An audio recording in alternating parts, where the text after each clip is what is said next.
tell them. You're too busy playing with people like a bunch of middle schoolers.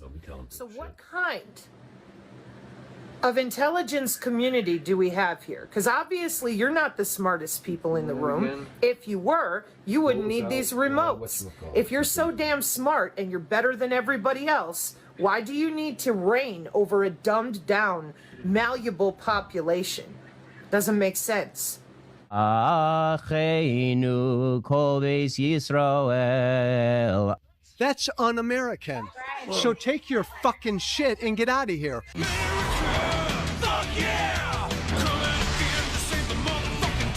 I'm interested in the artists I'm interested in because of their point of view.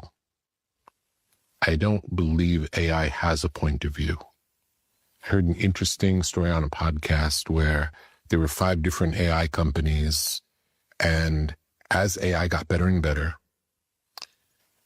these guys were the experts of AI talking, that all 5 systems, if they had the same data input of, everything on Google, let's say, which is what they're all using, eventually, as they get more perfected, if you ask the same question to the 5 systems, you'll get the same answer, one answer. And if you were to have a great script for a movie and you gave it to 5 great directors, you would get 5 very different movies. Mm-hmm. That's how art works. It's the point of view of the creator.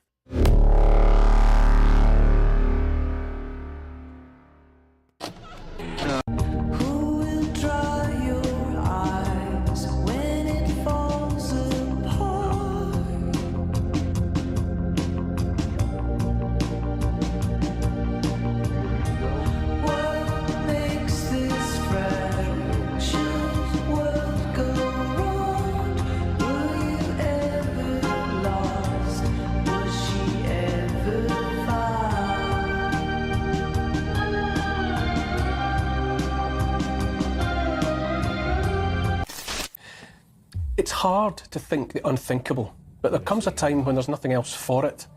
People raised to trust the powers that be, who have assumed, like I once did, that the state, regardless of its political flavour at any given moment, is essentially benevolent and well-meaning, will naturally try and keep that assumption of benevolence in mind when trying to make sense of what's going on around them.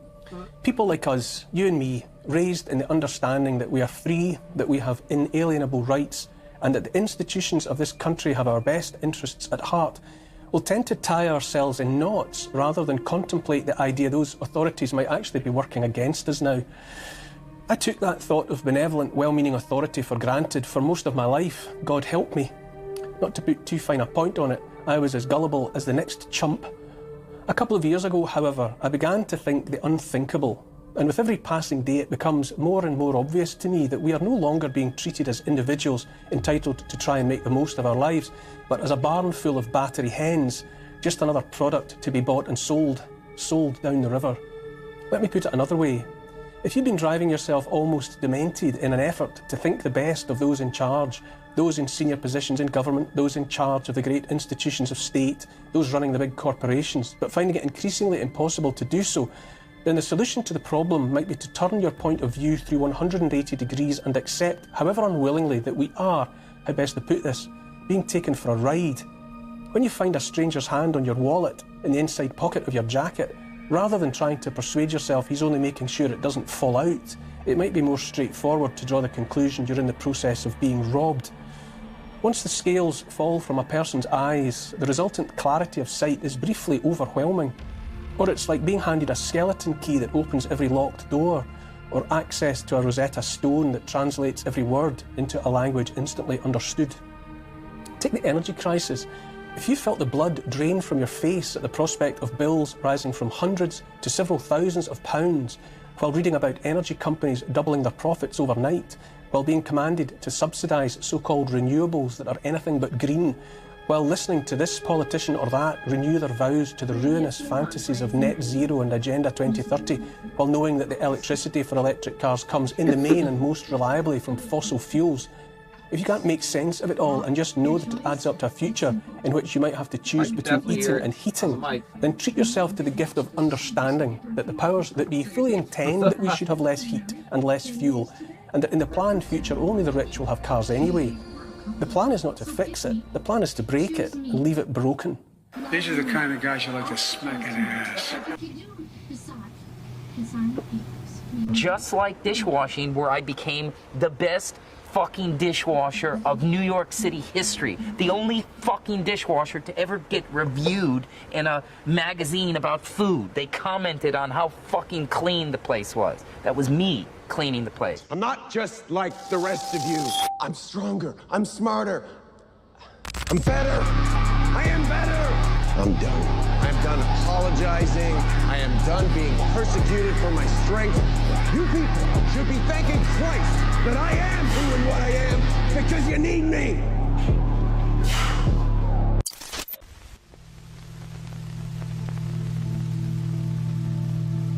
Middle school counselor in Delaware County charged with possessing child pornography. Kevin Siegel has been a counselor at Northleaf Middle School in Ashton for more than 2 decades. The district says he was immediately removed from his position after being charged. Action News reporter Sharifa Jackson is live outside the media courthouse with more on the tip that sparked the investigation into Siegel. Sharifa.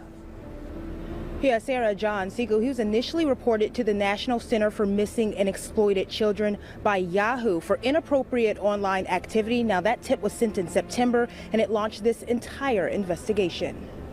This is longtime Penn Delco counselor Kevin Siegel giving advice to students. This video was posted on the district's YouTube page in February. Rising 8th graders and being able to speak from their experiences in middle school. Today, he's arrested and charged with 17 counts of child pornography. When confronted by investigators, the 46-year-old told police it was stupid, a moment of weakness. He wasn't thinking straight. But according to the criminal complaint, more than a dozen explicit photographs of young girls between the ages of 7 and 11 were found on his multiple devices following a search warrant. Investigators say Siegel emailed the images to himself. They also say Siegel had been utilizing special programs to find and download child sexual abuse material. The Delaware Criminal Investigation Division began looking into Siegel after a tip from Yahoo. Siegel is the 8th grade counselor at Northleaf Middle School, a position he's held for 22 years. He's also listed as the school's cross-country and track and field coach. Over the weekend, the Penn Delco School District sent this letter to parents reading in part. Mr. Siegel was immediately removed from the workplace, placed on leave, and has had no contact with students since the moment the district was first informed. What, you mean like something sexual? They go on to add, law enforcement representatives reiterated that none of the crimes alleged to have been committed by Mr. Siegel took place on school grounds or involved any current or former Penn Delco students. And the district also says that Siegel was up to date and cleared for all the certifications and the background checks needed for the role he was in as counselor there in the district, but his bail is set at $100,000. You're a bad man. You're a very bad man. You think that? Go ahead, Anthony. I'm a very bad man. If you're still supporting Israel in the year 2025, there's something seriously wrong with you as a person. You do not have a normal, healthy sense of empathy and morality. It's 2025. Israeli soldiers are telling the Israeli press that they're being ordered to massacre starving children trying to obtain food from aid centers. People by the thousands are leaving evangelical churches. More than any time in our nation's history. And a lot of it, if not most of it, has to do with they are sick and tired of their evangelical pastors and churches supporting genocide against the Palestinian people. They're sick of it. Jesus said, the peacemakers are blessed. Not the people who support Israel. That's not what Jesus said. Did he? I dare you to find one verse of scripture where Jesus said, bless Israel and you'll be blessed. Jesus said, blessed are the peacemakers, for they shall be called the children of God. if I understood you correctly, you said a Muslim is one who's committed to do the will of God. That's correct. Then I am your sister, and the Jewish race are committed to do the will of God. You have to fight for us, and you have to fight for 97% of the population, and you're not. May I respectfully say to you, the Quran teaches us that all those that are Jews or Sabians who believe in Allah in the last day, they have their reward with their Lord. I cannot be against a Jew if that Jew believes in God and practices the principles of righteousness. That's what I believe in. So in that sense, you would be my sister in faith. But now, what about the Palestinians who have lost their homeland, who have lost their lives, trying to defend a homeland that is theirs? Some Orthodox Jews say that a Zionist cannot be a Jew, and a Jew cannot be a Zionist.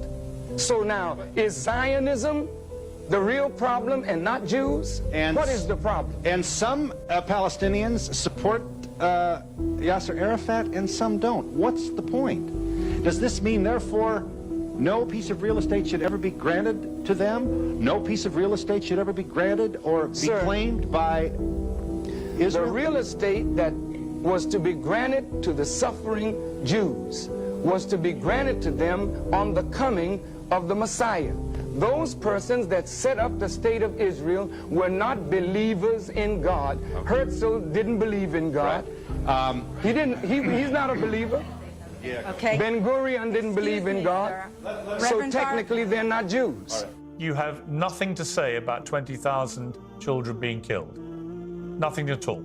I have a lot to say about everything that happened as a result of the massacre of the 7th of October. Now, I understand you care about Israeli Arabs children and who died, Gazans as do be I. But I'm able to care about both sides of children who've died. Why don't you care, seemingly, about the Palestinian children who've died?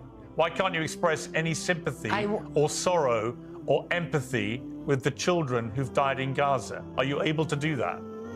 I warn all Arabs from all sides, from all borders, warn them, stop educating children to hate So just to be Jews clear, I've now offered you three times. I made myself very clear. Oh, you've made yourself very clear. You asked me 5 times. I'm going to give you one last. You asked me 7 times. Okay, I'm going to give you one last chance to offer some empathy or sympathy or sorrow about the deaths of 20,000 children in Gaza. Are you capable of doing that?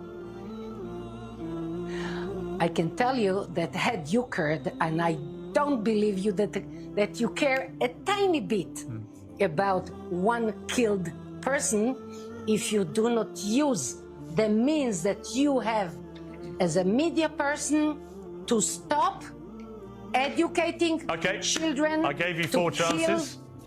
Jews.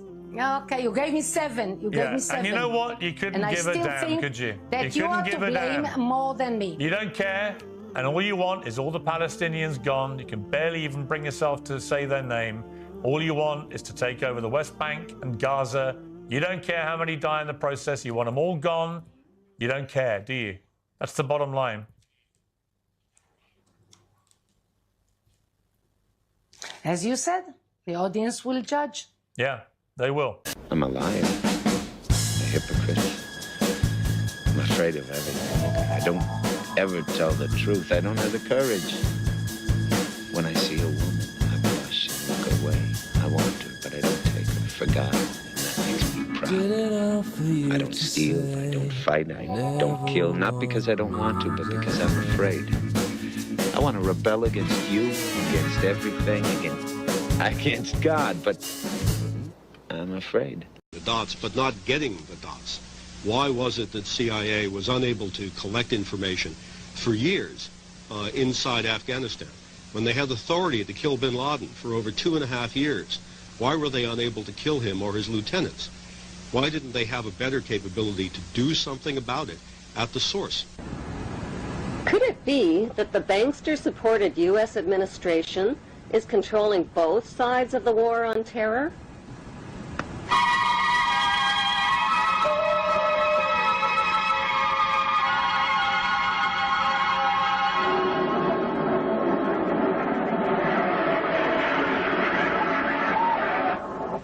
Before the first plane ever even hit the first tower on 9/11, a massive U.S., British, and NATO troop buildup was already organized and positioned for an attack on Israel's enemies, opium-rich Afghanistan and oil-rich Iraq.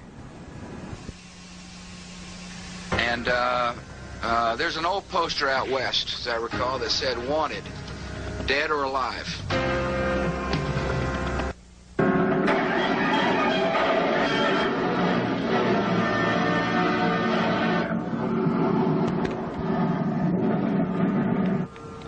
With no solid proof of who was responsible for 9/11, George Bush Jr. attacked the poverty-stricken, war-ravaged country of Afghanistan only 4 weeks after 9/11.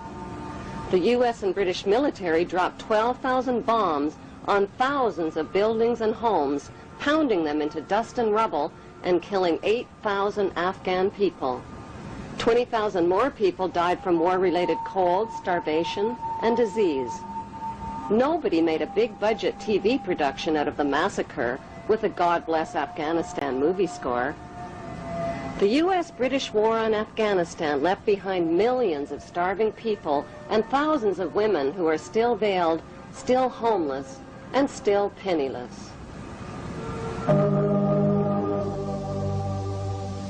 Afghanistan is the world's largest producer of opium and now the world's largest producer of heroin. دې علت دا ده چې 14 کاله دلته جنگ تیر شوی، زراعت تباه شوی، شفاخانې تباه شوي، تجارت تباه شوی، تعلیمي ادارې تباه شوي، مکتبونه تباه شوي، سړکونه تباه دي، ولږه ده، فقر ده، خلک بله چاره نه لري څه وکړي. There can never be peace and democracy in Afghanistan. Why? Because peace and democracy would expose and cut off corporate America's opium and heroin trade at the source. So what was the payoff for the U.S.-British war on Afghanistan? 1, the uncooperative Taliban warlords got kicked out and replaced by the cooperative Northern Alliance warlords. 2, opium and heroin production and revenues skyrocketed. 3, Afghanistan got a new leader named Hamid Karzai, who just happens to be an ex-employee of Unocal Oil. 3, America got permission to build their oil and gas pipeline through Afghanistan. And 4, the Bush administration's favorite excuse for war, Osama bin Laden, was allowed to escape. America's second favorite excuse for war, Saddam Hussein, has always been America's patsy. In the 1980s, the United States supported Iraq's invasion of its neighbor, Iran, to stop the spread of Iran's Islamic Revolution. America played both sides of the Iran-Iraq war by supplying Saddam with chemical and biological weapons of mass destruction, and at the same time, America secretly sold weapons to Iran and illegally diverted the money to the Contra-revolutionaries in Central